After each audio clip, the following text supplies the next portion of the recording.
Change کرے گا، مگر خطبہ نہج البلاغہ 107 اس کے بھی دو جملے اسی حدیث کے کانٹیکسٹ میں بتا دوں اور پھر میں آج کے اصل ٹاپک پر آؤں. دو جملے، ایک بات میں قرآن کی آیت کے ریفرنس میں بھی کہہ دوں اور نہج البلاغہ کے خطبے میں کہ جب نمبرنگ آپ کو دی جائے تو ایک آدھ نمبر مائنس پلس ذہن میں رکھیے گا، اس لیے کہ قرآن کی آیتوں کی کاؤنٹنگ میں بھی علماء میں اختلاف ہے. چنانچہ کسی قرآن نمبرنگ کا الگ سسٹم ہے، کسی میں الگ. بہت شارٹ، نارملی پہلے ایران کے جتنے قرآن چھپتے تھے بسم اللہ کو پہلی آیت کاؤنٹ کر کے اس کے بعد آیتیں آتی. اب ایسا نہیں ہوا، اس لیے کہ سارے عالم اسلام کے ساتھ ایک ہی قسم کا ورژن بن جائے، سملر ہو جائے، کیونکہ باقی مسلمان بسم اللہ کو کاؤنٹ نہیں کرتے.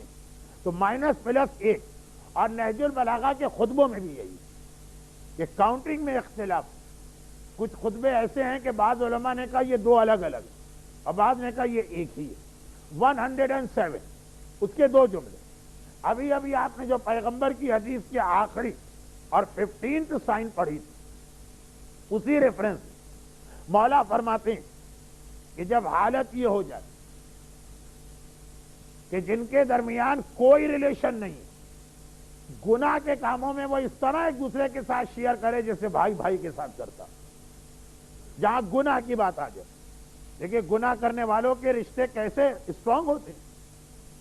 جو ایک میز پہ بیٹھ کے شراب پیتے ہیں اور جو ایک میز پہ بیٹھ کے گیمبلنگ میں حصہ لیتے ہیں، ارے ایسی رشتہ داریاں بن جاتی ہیں کہ سگا بھائی کے لیے آدمی اتنی قربانی نہیں دے گا.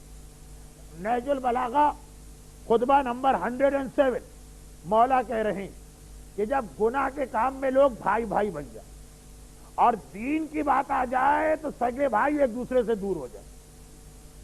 جہاں دین کا کوئی کام کرنا ہو، جب جھوٹ کے مسئلے میں سب لوگ ایک دوسرے کے قریب آ جائیں اور جہاں سچائی کی بات آ جائے وہاں لوگ ایک دوسرے سے نفرت کرنے لگے.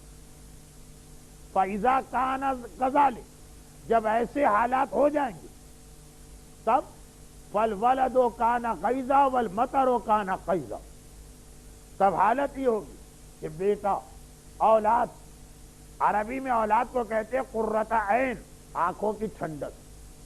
اولاد وہ چیز ہے کہ جسے دیکھ کے آدمی کی آنکھوں میں ٹھنڈک آتی ہے. حدیث قصہ میں شہزادی نے اپنے بیٹوں کے لیے یہ لفظ استعمال کیا، لیکن یہ ایک عام ورڈ ہے. سورہ فرقان میں بھی آیت کہ اے خدا ہماری اولاد کو ہماری آنکھوں کی ٹھنڈک بنا.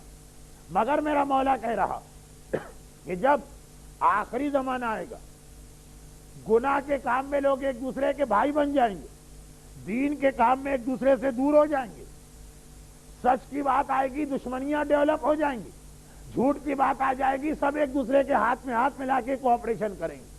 تو اس زمانے کی اولاد والدین کی آنکھوں کی ٹھنڈک نہیں بنے گی، والدین کے لیے غیظ و غضب اور دکھ اور صدمے کا سبب بنے گی. باپ بیٹے کو دیکھے گا، اس کے دل کو ایک سکون یا پلیجر نہیں ملے گا، یا اس کے دل میں غصہ آئے گا، یا اس کے دل کے اندر ایک خاص قسم کا غم آ جائے گا. بیٹے کو دیکھنے سے بعد